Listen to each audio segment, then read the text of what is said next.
భారత tennis star Sania Mirza భర్త షోయబ్ మాలిక్ నుంచి విడిపోయిన తర్వాత ఒంటరిగానే ఉంటోంది.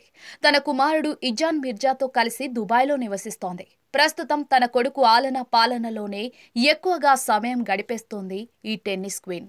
ఇక అప్పుడప్పుడు సానియా మిర్జా సోదరి ఆనం మిర్జా కూడా వారితో సరదాగా గడుపుతూ ఉంటుంది. అలా తాజాగా ఆనం సోషల్ మీడియాలో ఒక వీడియోను పంచుకుంది. అందులో ఆమె నొప్పితో విలవెల్లాడుతూ కనిపించింది. ఇది గమనించిన సానియా వెంటనే తన సోదరి చేయి పట్టుకుని నొప్పిని తగ్గించడానికి ప్రయత్నించింది. వీరిద్దరితో పాటు ఓ భారత క్రికెటర్ భార్య కూడా ఈ వీడియోలో కనిపిస్తోంది. అవును, ఆనం షేర్ చేసిన వీడియోలో భారత క్రికెటర్ రాబిన్ ఉతప్ప భార్య శీతల్ కూడా ఉంది. ఆమె కూడా ప్రస్తుతం దుబాయ్లోనే ఉంటోంది. తాజాగా వీరు ముగ్గురు చెవులు కుట్టించుకున్నారు. శీతల్, సానియా ఎలాగో నొప్పి భరించారు, కానీ ఆనం మాత్రం చాలా గట్టిగా అరిచేసింది.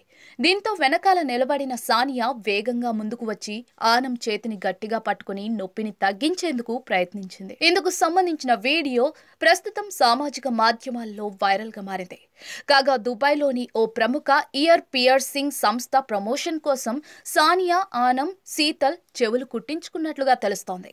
ఈ సంగతి పక్కన పెడితే రాబిన్ ఉతప్ప భార్య శీతల్, సానియా ఇద్దరు కూడా మంచి స్నేహితులు. ఇద్దరు చాలాసార్లు కనిపించారు. సానియా ఇంట్లో జరిగే ప్రతి కార్యక్రమానికి, పార్టీలకు శీతల్ హాజరవుతూ ఉంటుంది.